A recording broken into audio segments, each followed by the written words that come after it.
예, 시황맨의 주식 이야기 주간 증시 전망대 방송 시작하겠습니다. 이번 주 가장 큰 메인 재료는 역시 이제 금리가 다시 될 수밖에 없잖아요. 금리 이야기 좀 해야 되는데 미국 10년물 국채 금리가 1.76%까지 올라갔습니다. 금리 올라가면 신흥시장에서 자금이 좀 빠져나간다. 달러 가치가 귀해진다. 뭐 이런 식으로 생각하잖아요. 여기에 대한 어떤 긴장감이 있죠. 특히 최근에 이제 금리 인상이 원래 내년도, 올해죠, 이제. 올해 연말까지도 될지 말지, 뭐 작년도 한 3분기까지만 해도 그런 분위기였잖아요. 근데 워낙 물가가 많이 올라가다 보니까, 한 달 전까지만 해도 3월에 금리 동결될 확률이 64%였거든요. 근데 지금 24%. 한 번 금리 인상 확률이 거의 70%, 두 번까지 올라갈 거다도 6.4%나 돼요. 그래서 금리가 올라갈 것이다. 그럼 투자자들 입장에서는 아무래도 주식시장에서 자금이 빠져나가겠지 이런 긴장감이 있죠. 그러니까 이 긴장감이 깔끔하게 정리될 게 아니기 때문에 금리를 의식하면서 이게 좀 재료가 익숙해지기 전까지는 뭐 좀 충격도 받고 또 반등 시도도 하고 이렇게 이제 이걸 갖다 우리 이제 변동성이라고 그러죠. 이런 변동성 장세가 조금 이어질 가능성이 있습니다. 근데 이제 우리가 과거 통계를 보면 미국이 금리 인상하고 나서 그 3개월, 6개월, 1년 후 이제 증시가 어떻게 됐나 이걸 봤거든요. 그러니까 첫 번째 금리 인상, 그러니까 이제 금리 인상을 여러 번 했을 거니까 이제 첫 번째 금리 인상 하고 나서 초반에는 조금 증시가 둔하긴 했어요. 이게 S&P 500 기준인데 좀 둔했고 올라갈 확률보다 좀 고전했던 경우가 조금 더 많은 편이긴 했거든요. 그런데 이제 6개월이 지나면 시장에서는 그냥 무덤덤해져요. 아니 뭐 경기 좋아지니까 실적이 좋아졌으니까 뭐 그러니까 경기와 실적에 반응을 하지 금리 이슈에 대해서는 좀 무뎌지는 그런 모습이 나왔거든요. 1년 후도 마찬가지였죠. 그러니까 초반에 3개월 정도는 이제 주식시장이 긴장을 하지만 점차 시간이 지나가면 익숙해진다. 이거는 근데 과거 통계고 지금은 오히려 재료에 대해서 굉장히 빠르게 반응하고 빠르게 해소하고 이런 어떤 사이클이 나오게 되거든요. 그러니까 투자들이 이런 데이터를 볼 거예요. 그래서 금리 인상에 따른 충격은 일시적이고 결국에는 경기와 기업들의 실적이 어떻게 돌아가는지가 더 중요하잖아. 이렇게 이제 챙겨보게 되겠죠. 우리 시장을 놓고 보면 그러니까 미국이 금리 인상했을 때 2015년 12월 때 그때 보면 전달 빠지고 그 달 빠지고 다음 달까지 빠지고 그 다음에 이제 안정이 되는 그런 패턴을 보였거든요. 2004년도 같은 경우도 이제 금리 인상하고 이제 뭐 이게 반드시 금리 때문에 저렇게 주가가 움직였다라고는 못 봐요. 근데 어쨌든 우리가 데이터상으로는 금리 인상 한 달, 그 다음 달까지는 고전하고 그 다음부터 쭉 올라가고 다음에 이제 99년도 같은 경우는 뭐 금리 인상 하기 전부터 올라갔다가 금리 인상 해도 올라가고 그 다음 달에도 올라가고 그러니까 이런 형태로 진행이 됐거든요. 2000년대 빠진 거는 이제 그것 때문에 빠진 건 아니었죠. 금리하고 상관없이 뭐 IT 버블 뭐 이런 것들 이슈 이제 접어들기 시작할 때니까 이거하고 별도인데 어쨌든 우리 주식시장도 이전에 그러니까 2004년이나 2015년도 같은 경우는 첫 번째 금리 인상하기 전달, 그 달, 그 다음 달까지는 좀 고전을 했기 때문에 투자자들이 좀 걱정을 하는 그런 움직임이 나올 겁니다. 근데 그때보다는 아마 반영하는 강도라든가 이제 기간이라든가 이런 거는 조금 더 짧아질 가능성이 있다. 이렇게 봐야 될 것 같습니다. 근데 어쨌든 지금 당장 미국의 국채 금리가 올라가고 있잖아요. 그러니까 작년도하고 이제 그 작년도에 금리가 이렇게 가파르게 올라갈 때, 미국 10년물 국채 금리가 이렇게 가파르게 올라갈 때 주식시장 보면 올라가지는 못했어요. 최소한. 예, 보시면 이때 이제 좀 눌렀고, 요때 이제 미국의 국채 금리 또 이렇게 올라가는 구간에서도 보면 주식시장이 빠졌다, 반등했다가 또 이제 재미없다. 뭐 이런 형태가 됐었거든요. 근데 이제 어떻게 보면 심각하게 빠졌다 정도까지는 아니었어요. 예, 어느 정도 충격을 주고 그 다음에 이제 수습이 되는 그런 과정이 나타났었거든요. 그러니까 지금 국채 금리가 만약에 여기서 1.8, 뭐 2. 대부분 다 10년물 국채 금리 2% 정도면 상단이지 않을까 이렇게 보긴 하는데 그건 뭐 누구도 알 수 없는 거고.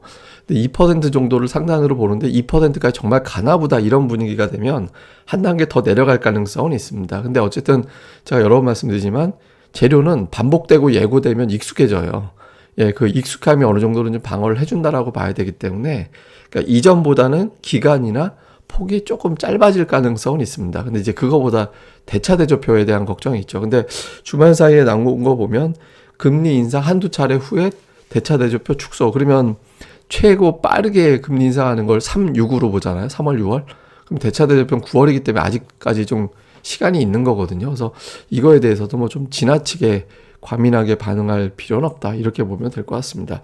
우리 시장 넘어서 보면 지난주 코스피는 금리라든가 이런 거에 확실히 좀 민감했죠. 금융주 올라가고 인플레이션 이슈 때문에 철강주 올라가고 건설주는 아파트 공급 정책 때문에 올라가고 삼성중공업 같은 경우는 조선업종 수주 때문에 올라가고 반면에 이제 성장주, 바이오, 인터넷, 게임주는 부진한 그런 모습을 보였죠. IT주들도 지난주에는 별로 힘을 못 썼고 코스닥은 이제 금리에 더 민감할 수밖에 없잖아요. 대부분의 업종이 다 주간 단위로 마이너스 났거든요.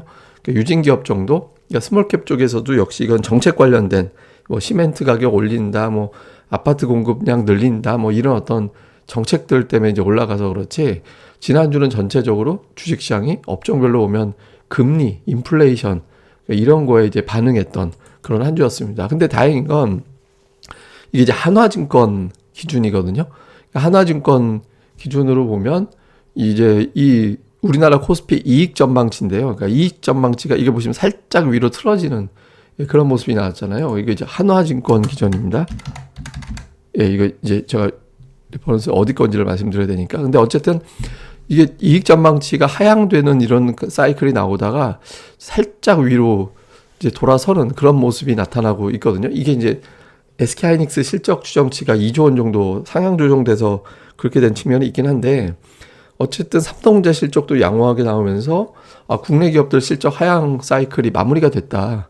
그러니까 이런 어떤 분위기. 그러니까 작년보다 올해 한 8% 정도 영업이익 증가 예상하고 있는데 이게 뭐 8, 7, 6, 5, 4 이렇게 줄어들면 부담이 되잖아요. 근데 이게 좀 진정이 된 걸로 보여지거든요. 그래서 이게 이제 시장을 방어해 줄까. 그러니까 삼성전자 실적 발표 이후에 이게 이제 중요하고 또 하나는 이게 이제 우리나라 제일 위에 있는 게 우리나라고요. 왼쪽에 있는 게 남아공이고 이거는 이제 미국입니다. 근데 확진자 추이가 우리나라는 이제 확실히 떨어졌죠. 네, 각도가 이제 뚝 떨어졌고 남아공 대표적으로 이제 처음에 오미크론 알려진 나라인데 이게 지금 뚝 떨어져서 내려가고 있고 이게 미국인데 이제 미국도 보면 이게 아직 안정된 건지는 잘 모르겠는데 일단 CDC 기준으로는 꺾어졌고 또 다른 데이터 상으로도 좀 봐야 되는데 다른 데이터 상으로도 피크 대비 한 20% 정도 덜 나오는 데이터들이 나오곤 있거든요. 근데 이게 이제 다음 주까지 이게 나오긴 봐야 되는데 이게 왜 중요하냐면 남아공이 33일 만에 이제 꺾였다 이런 어떤 데이터가 나와서 이 오미크론의 한계치를 그 정도로 보는 시각들이 있거든요. 그래서 혹시 이번에도 미국이 그렇게 된다라면 우리나라 지금 2월, 3월 넘어가면 우리나라도 오미크론이 우세종되면서 확진자가 갑자기 급증한다 이런 공포감이 있잖아요.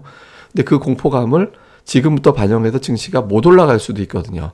근데 미국이 꺾이는 게 본다면 2월에 설령 생긴다 하더라도 3월에는 꺾이겠구나 이렇게 예정되면 투자들의 긴장도가 좀 낮아질 수 있거든요.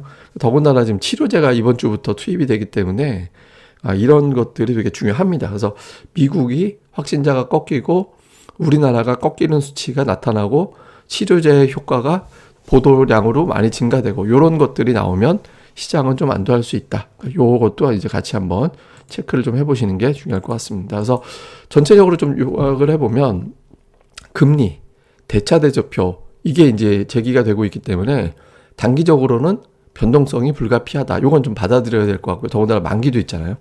근데 삼성전자 실적이 긍정적으로 평가를 받았기 때문에 이런 부분들은 시장을 좀 어느 정도는 커버해 줄 수 있는 요인이 되거든요. 그래서 실적 좋으면 아무래도 빠졌다가도 이걸 기회다 이렇게 생각하는 투자들이 좀 나올 수 있잖아요. 그래서 이거는 이제 중요한 어떤 뭐 사실 예정이 돼 있던 거긴 한데 근데 어쨌든 중요한 어떤 이제 방어 수단이 하나 생겼다 이렇게 볼 수 있겠고요. 그다음에 지난주 기준으로 보면 가치주. 그러니까 제가 종목들 보면 PBR 0.5배에서 0.7배 요 라인에 있는 종목군들이 대체로 괜찮았거든요. 코스피 같은 경우는. 근데 이게 저는 완전히 가치주 장세로 갈까? 그건 잘 모르겠어요. 예, 그거는 지금으로서는 완전히 장담하기 쉽지 않다. 왜냐하면 성장주가 실적주가 되고 있거든요. 우리나라 같은 경우도 그렇고 글로벌 증시에서도 이제 지금 뭐 미국에서 테크주가 빠지고 뭐 이제 뭐 금융주가 올라간다 하는데 테크주 실적이 되게 좋잖아요. 그러니까 그거 자체가 또 실적주로서의 위상이 또 있거든요. 그래서 완전히 가치주가 메인이 되기도 쉽지 않다라고 저는 보거든요. 근데 어쨌든 이게 이제 이번 주에도 이쪽으로 계속 넘어가느냐 아니면 이제 기존의 어떤 뭐 성장주 쪽으로도 가느냐, 이것도 한번 체크해 볼 필요가 있고, 그 다음에 이번 주에 이제 치료제 확진자 감소, 앞서 말씀드린 대로 시장이 2, 3월까지 묶이느냐, 조금 커버하고 반등 시도를 할 거냐, 요걸 또 가늠해 볼 수 있어서 요 데이터도 확인이 필요합니다. 그리고 이제 수급에서는 지난주 코스닥에서 외국인들 매도가 진정이 됐고, 코스피에서는 계속 매수하고 있잖아요. 올해 들어서 외국인들이 순매도한 날은 하루도 없었거든요. 그리고 금융투자는 지난주에 매도는 좀 줄긴 했지만 여전히 매도입니다. 근데 이번 주에 잘하면 하루 정도, 그러니까 12월부터 순매수한 금액은 다 털어냈고, 지금 11월부터 들어온 거는 1조 3천억 정도 남아있긴 하거든요, 양시장. 근데 금융투자에서는 어느 정도는 대부분 좀 털지 않았을까. 매도 정점은 이미 지난주 중반에 넘어갔다라고 보고, 이번 주 하루 이틀 정도, 만기 때문에 어떻게 될지 모르겠지만 하루 이틀 정도 매수까지 들어오면 매도 장세 진정됐다, 이렇게 이제 판단이 될 수 있거든요. 요 부분이 중요합니다. 근데 어쨌든 지금은 변동성이 워낙 심하기 때문에 종목들이 고점 대비 타격을 좀 많이 받았고, 특히 신용장구 높은 종목군들이 속출해서 그 종목들이 좀 단기적으로 막 10% 이상 빠진 종목들이 수두룩하게 나왔거든요. 근데 실적이 긍정적으로 평가받는 종목들이 분명히 있습니다. 그러니까 이런 종목들은 주가가 빠진 게 오히려 기회가 될 수 있으니까 이런 종목들을 좀 계속 좀 체크해 보시는 게 중요할 것 같습니다.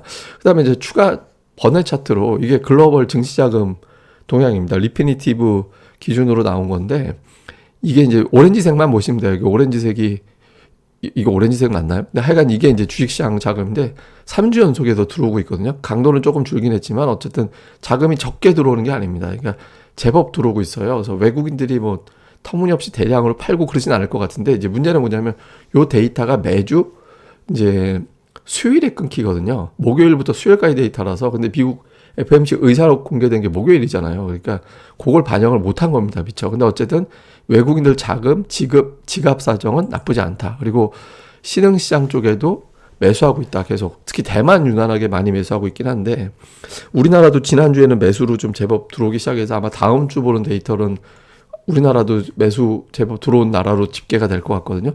신흥시장 쪽에서 매도한 나라가 별로 없어요. 그러니까 필리핀 매도한 것도 아니잖아요, 이 정도면. 그러니까 외국인들 사정이 나쁘진 않아 보이는데, 이번 주에도 외국인들이 계속 매수해 준다면 수급이 조금 개선되면서 시장이 좀 그 대차대조표라든가 금리에 대한 변동성이 나와도 이틀 정도에는 좀 막아낼 수 있는 형태가 될 수 있거든요. 그래서 외국인들의 역할이 상당히 중요하다. 그리고 이제 실적주 이제 좋은 종목들 빠지면 좀 다박다박 좀 기회로 삼아보자, 이 정도로 보시면 될 것 같습니다. 예, 그럼 또 오늘 하루 또 한 주 잘 보내시고요. 저는 또 다음 방송에서 뵙겠습니다. 그리고 구독하기와 좋아요 많이 부탁드립니다. 감사합니다.